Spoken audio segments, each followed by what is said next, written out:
100-mile-an-hour high-speed pursuit in Colfax. And a chance to win over $200 on campus just by talking about music. Next on Murrow News 8. From the Northwest Public Broadcasting Studios on the campus of Washington State University, this is Murrow News 8.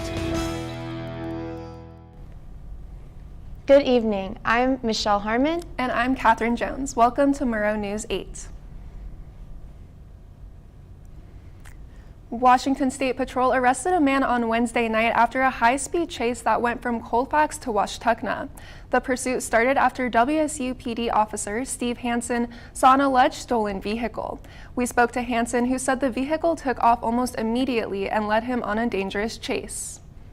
Accelerating high rate of speeds, passing in no passing zones, passing in turn lanes, driving in the oncoming lane of traffic, reaching speeds of over 100, and before going into Colfax, I backed out of it because it was too dangerous to chase him into Colfax at that time. Brandon Renkin was charged with felony eluding, driving under the influence, and theft of a motor vehicle. Police say there have been multiple reports of other stolen vehicles in the past few days in the area. Graduation is around the corner, and the Academic Success and Career Center is here to help. Students can bring their resume into drop-in hours for career coaching. Drop-in hours are 1:30 p.m. to 4:30 p.m., Monday through Friday. These sessions are available at Leidy Student Services, room 180 or Zoom, where the link is available on the ASCC website. The Student Entertainment Board is looking for student speakers to audition for their upcoming event about how music impacts mental health. Those who are interested should prepare a 5 to 10 minute talk about how music has impacted your mental health. Those who are selected to speak will receive $250. Up to 3 speakers will be selected. The deadline to apply has been extended to Monday, April 11th. A series that educates students on creative writing has been available to any WSU student since the start of the semester. Here's Connor McEvoy with the story. The Guest Writer Series at WSU has been made and available to every student throughout the semester. You know, the goal of the series is to try to connect WSU students to the benefits of creative readings and lectures. I think one of the real strengths of the Visiting Writers Program is they bring in just a huge variety of writers. I spoke with WSU creative writing professor Cameron McGill about the WSU Guest Writer Series that has been held throughout the entire semester. McGill, along with support from faculty such as Karen Weatherman, have had Pulitzer Prize winners, novelists, and any creative writers in general come and give guest lectures through YouTube live events. Whether students are aware or not, emails are sent out to every WSU student with access into how to take part in the writing series and what they can do to further their own creativity. The series works to support creative arts in the communities where we live and work. Students at the Writing Center can take a blank sheet of paper and, after learning from the Guest Writer Series, turn it into something more. What Cameron McGill and Karen Weatherman hope for the series is that students take away knowledge from renowned writers. Given that wide range, I would say the overarching thing that I hope students take away from it is the breadth of ways of expressing oneself. I hope, to provide in the Northwest with a reading series that showcases writers working at the top of their respective fields. Reporting from Pullman, Washington, this is Connor McEvoy, Murrow News 8. The Disability Action Center Northwest in Moscow is hosting a mental health awareness walk. The walk will take place this Saturday in the PCEI Pavilion from 9:30 a.m. to noon. Along with the Disability Action Center is hosting the event, the LATA Alliance on Mental Illness, the LATA Recovery Center, and Three Forks Spice Shop are also involved. More on the story with Vicki Leeper. The goal is to kind of eliminate the stigma that kind of comes along with a mental illness. So some people may not even be seeking treatment or getting the help they need or afraid to speak out about what's going on because of the stigma that's attached.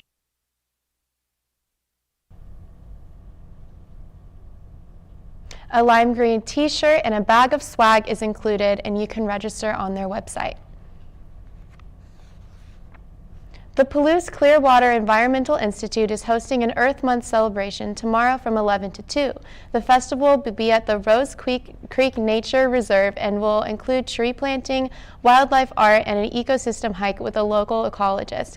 Those attending are asked to bring masks, water, and work gloves. Registration is available online at the pcei.org.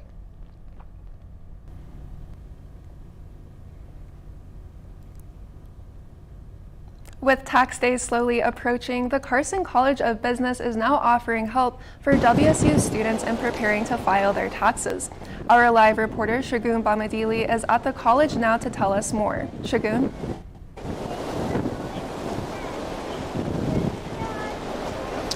Thank you, Catherine, and I hope you can hear me because it is very windy out here. I am in front of the Carson College of Business, where we're learning that a non-profit organization led by students of this college is helping taxpayers with their federal tax income returns. To qualify for this program, you must be a U.S. citizen or a green card holder who earns $57,000 yearly or less.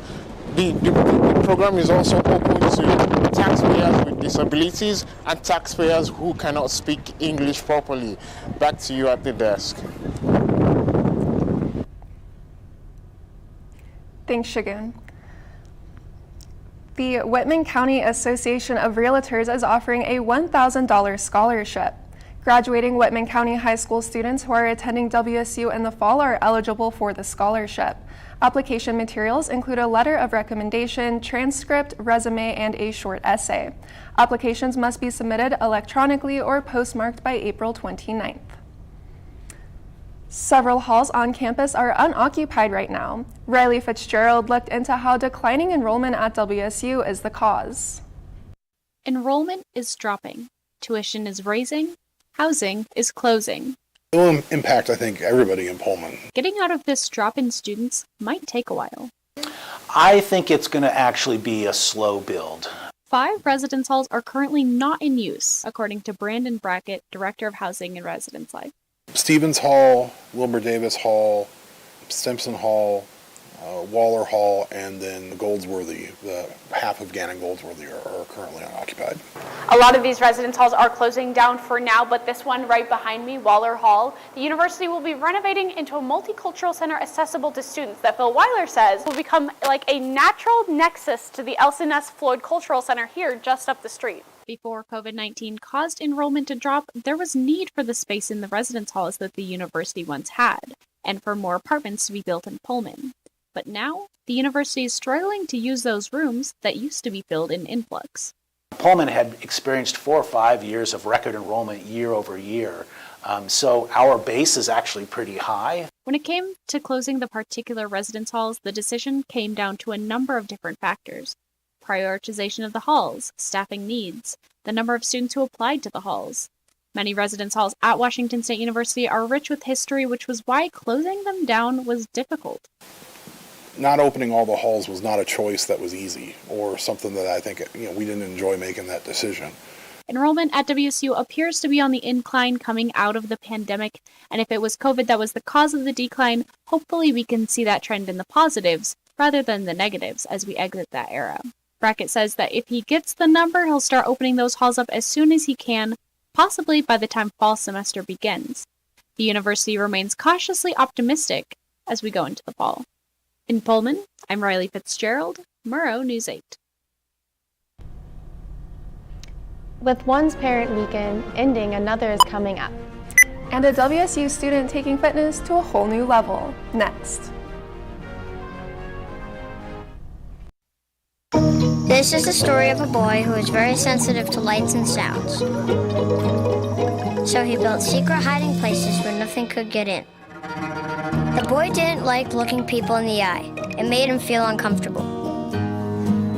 One day, he found out he had something called autism. His family got him help, and slowly, he learned how to live with it better. Early intervention can make a lifetime of difference. Learn the signs at autismspeaks.org. Days, months, Hey, I'm Jim from across the street. years, I'd like to give you this. a lifetime. can rush by without realizing what we're missing. We lose some of the best moments, some that may never repeat, Come on. or detach from people around us. Our loved ones grow used to this pattern, but it doesn't have to be that way. We have a choice to take action.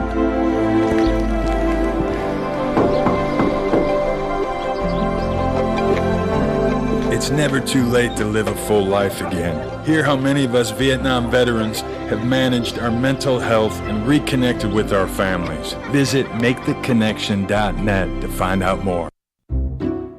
I'll never forget the day our landlord called and said, "Read your lease. No pets allowed." My owner tells him my dog ate the lease, but that didn't work. And now I'm stuck in a shelter. But this pit bull is ready for a new crib. I'm loving, loyal, and play well with others. So don't be intimidated by all my muscles, because the biggest one I have is my heart. That's right, I said it.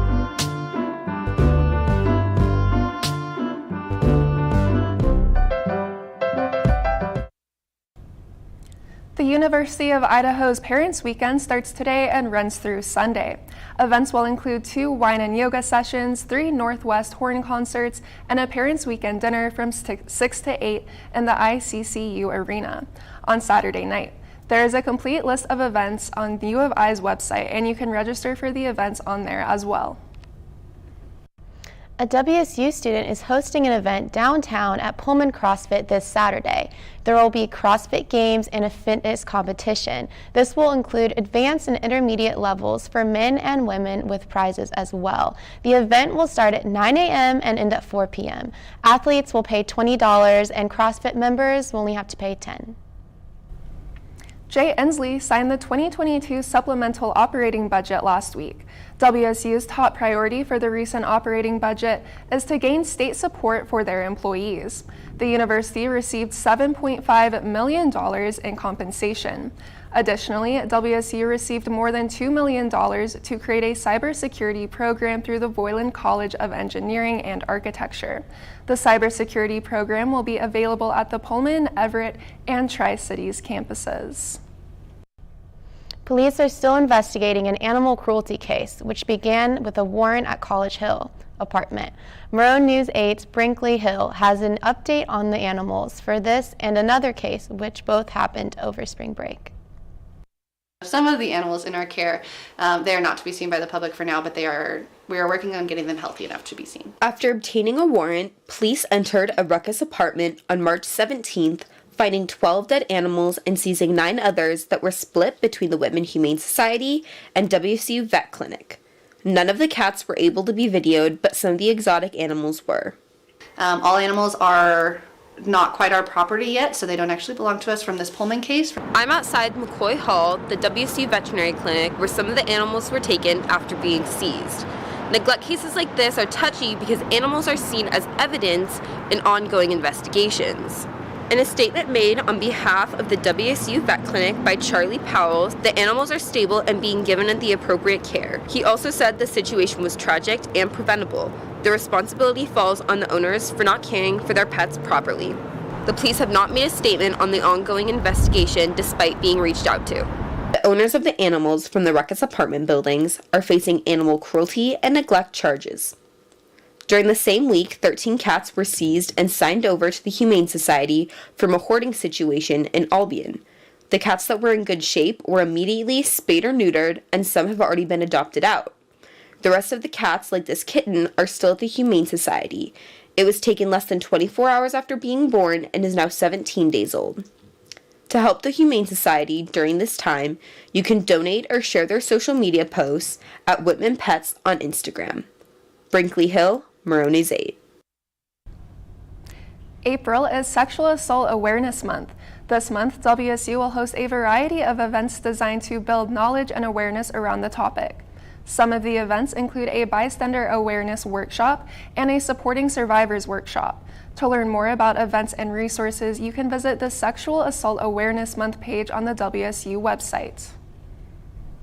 On Sunday, the Palouse Ice Rink will close and will reopen this fall. The rink will host a free event for the public. This will include curling from 11 to 1, skating from 2 to 4, and hockey appreciation party from 4:30 to 6:30. Grab your ice skates because this might be the last time to enjoy the old rink. Coming up, we'll have our weatherman, Chris, tell us if days are going to stay as bright and clear as they have been.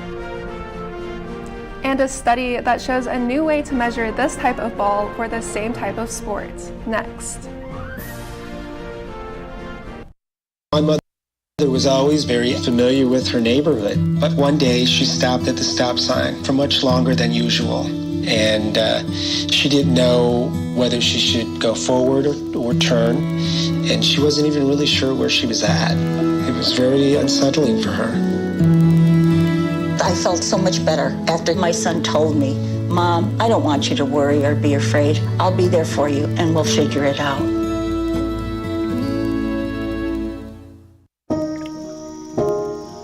This is the story of a boy who didn't talk for a long time. The boy liked things to always be the same. Any changes would scare and upset him. The unknown was an unfriendly place. The boy was very sensitive to lights and sounds. So he built secret hiding places where they couldn't get in. The boy didn't like looking people in the eye. He wasn't trying to be mean, it just made him feel uncomfortable. Sometimes he would flap his arms again and again. One day I found out I have something called autism. My family got me help. Slowly, I found my voice and learned all the ways I could live with it better. Early intervention can make a lifetime of difference. Learn the signs at autismspeaks.org. Me and my boy Matt had it good. He had catnip that was off the hook. But one day, he brings a girl home, and she's allergic to cats. Every sneeze was a nail in my coffin. Now I'm in a shelter. It's decent, but they don't even have Wi-Fi.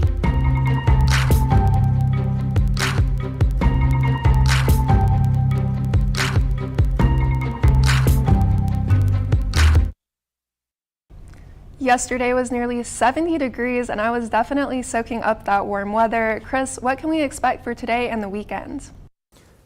Thanks, Catherine. Well, today is, while it's only a decent day, it's definitely going to be the best we see for the next few days, with temperatures going in the low to mid 50s, sitting at about 53 for our high today with partly cloudy skies. And that is still going to drop down to 32 in the evening. And winds are coming in at about 13 to 18 degrees from the west. But earlier this morning, when the cloud cover was heavier, the gusts were almost at 40, coming in at 37 degrees. 37 miles an hour. And one more piece on today is that game time temperature for the Mariners-Twins game in Minneapolis is going to be 40 degrees and sunny for all you Mariners fans out there. And moving on to tomorrow, this is where we're going to see the weather start to go downhill. Despite having sunny skies in the morning, or at least partly sunny skies in the morning, then the clouds are going to roll in where there's a chance for a snow and rain mix. And that's where you see the temperatures dropping down 20 degrees from 47 down to 27. And that wind is going to stay consistent at about 15 to 20 miles an hour coming in from the west again. And we're going to move on to the state map where we'll see that it's much more similar than we usually see for the state map, pretty much all in the same general range. West side over in the low 50s, similar to Pullman. Olympia seeing scattered sun, but Seattle getting their normal rain. Yakima and Tri-Cities kind of in between again, with Yakima having cloud cover at 60 degrees. And then Tri-Cities, as usual, is the bright spot on the map, 66 and sunny. And then moving up to Spokane, they're having partly cloudy skies, getting to 60, which is still going to fall down to 35. And then again, Pullman, not 66 today, but it is going to be at about 53 again, and it's going to drop down to about 32. And taking it over to the 5-day forecast that we have here for Pullman, show you again that weekend is really going to be kind of rough with the rain and snow mix on Saturday, and then cold fog, and then chances of snow coming in on Sunday, although it is only a 40% chance right now. And then the net start of next week doesn't really get as warm as it's been the last couple of days, but it does definitely start to clear up. That precipitation is going to pass, and you could then try to get back outside again if the wind isn't too crazy. And that's all I have for weather. Back to you guys at the desk. Thanks, Chris. Well, WSU and DELFT University of Technology researchers have found a new way to track the flight of baseballs. According to WSU Insider, instead of putting the baseballs on a platform, the baseballs are fired through a series of sensors, which allows for more precise measurements. And speaking of baseball, we have some updates on where our men's team is heading next. And tickets for a lively game at the end of the month next.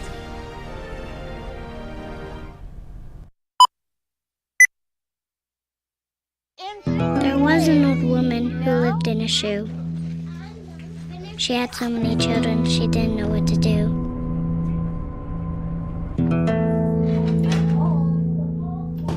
She gave them some broth without any bread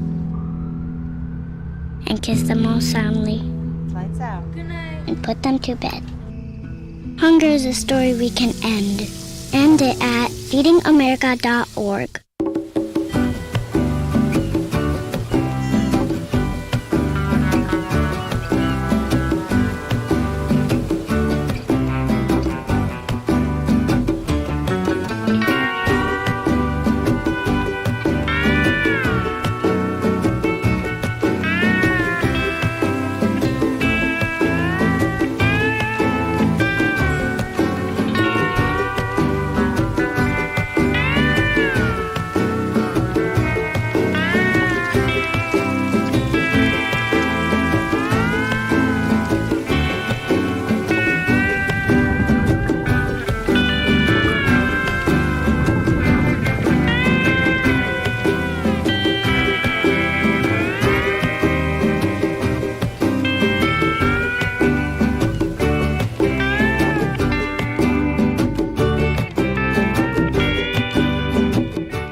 So, I just moved in with this family, and it's embarrassing.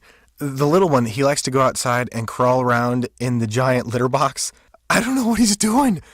I mean, I was born and I knew how to use the litter box. Look at that! That's disgusting! Oh, poop already! You're making me nervous. Oh, okay, I can't look at this anymore.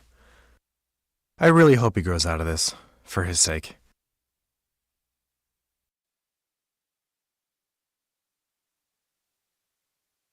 WSU baseball heads to Tucson this weekend to face number 9 ranked Arizona Wildcats. The Cougars are looking for a spark after this walk-off hit Sunday against the Utah Utes. The walk-off marked off the first win in 11 games for the struggling Cougars. The Cougars most recently lost a tough game to number 15 Gonzaga on Tuesday. Sophomore pitcher Cole McMillan will get the start Friday in Tucson at 6 p.m. The Whitworth Peace Meet is this weekend and WSU track and field is ready. WSU is currently inside the top 15 nationally in 4 events with 3 squads in the top 10. The women's team heads into the weekend ranked 9th in the West, while the men's team sits 15th. A total of 12 other schools will compete against the Cougs in Spokane. The Whitworth Peace Meet will take place on Friday with events starting at 12 p.m. Washington State rowing will be back on the water this weekend. The Cougar crew team heads to Las Vegas to compete in the Pac-12 Invitational. This weekend's regatta will feature some of the nation's best rowing squads, including number 3 ranked Cal, number 4 ranked Stanford, and the number 8 ranked Purple Team out west. The 2-day regatta starts Saturday, April 9th on Lake Las Vegas and concludes the next day. Tickets are on sale for the annual Crimson and Gay spring football game, the first spring game under Cougar head coach Jake Dickert. The game is scheduled to kick off Saturday, April 23rd at Gisa Field and will be broadcast on Pac-12 Network. WSU student admission is free with student ID and tickets are available on the WSU Athletics website. It's opening day, 1 day late for the Seattle Mariners. The Mariners play the Minnesota Twins in a 3-game series starting today. The series was originally 4 games, but yesterday was canceled due to weather. The Mariners opened the season with high hopes after a 90-win season last year and the addition of talent on both sides of the ball. New signee and last year's AL Cy Young winner Robbie Ray starts on the mound for the M's.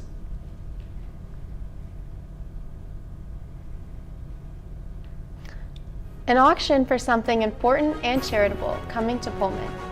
Stay tuned for more on the story next.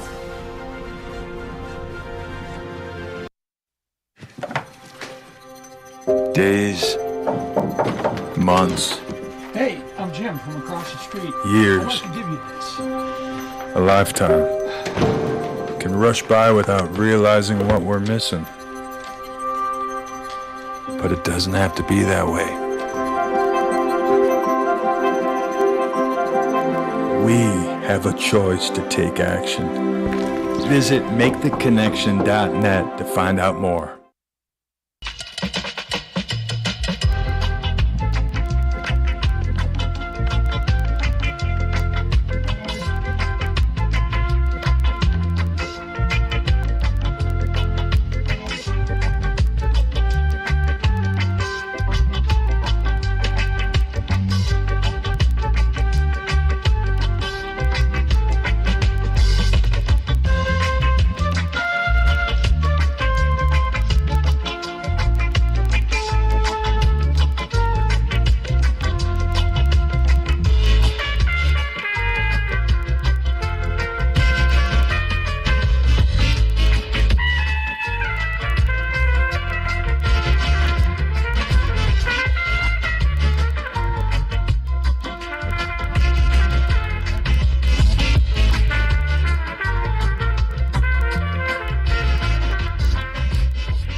Can I tell you a cat joke? Just kidding. Why did the girl ask the mushroom to dance? Because he was a fun guy. What do you call a pig that knows karate? Pork chop. So how does a tissue dance? Put a little boogie on it.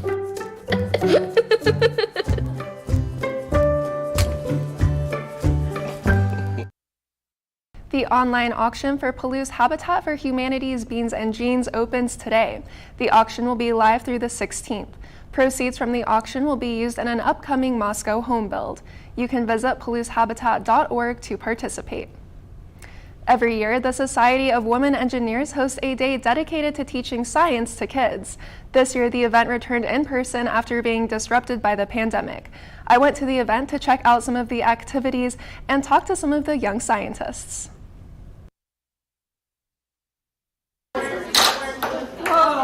It was so fun. Kids Science and Engineering Day offers kids from kindergarten through 5th grade the opportunity to learn about science and engineering through hands-on activities. The Society of Women Engineers at WSU sponsors the event, and program manager Christy Weber says she's glad to have the kids back here in person. It's really exciting to be able to show them STEM and introduce them to different areas of STEM outside of the classroom. At the event, kids have been able to do lots of activities, including seeing this 3D printer, which prints all kinds of things, including this 12-sided dice. The 3D printing station was a favorite for 12-year-old Noah. I liked designing the shield for 3D printing and just kind of looking at the 3D prints. Weber says she hopes the event inspires curiosity in STEM for the kids. I hope they just have a lot of fun and they get excited about science and that they feel more curious to ask questions. For Noah, the 3D printing station did just that, and he says he wants to work with computers in the future. I want to do something with like computer or like graphic design. I feel like that'd be really fun. I like computers a lot. In Pullman, I'm Catherine Jones. Murrow, News 8. That was such a fun event to go to. I think I had more fun than the kids, honestly, doing all the science experiments. Yeah, what was your favorite part? I got to eat like frozen marshmallows that they dipped in liquid nitrogen. So yeah, that was definitely That sounds amazing. Yeah, oh my gosh. Well, that's all we have for you guys tonight. And if you missed anything on this or any of our previous newscasts, you can always watch us on our YouTube, and you can always find more news at nwpb.org. Thanks for watching, and good night.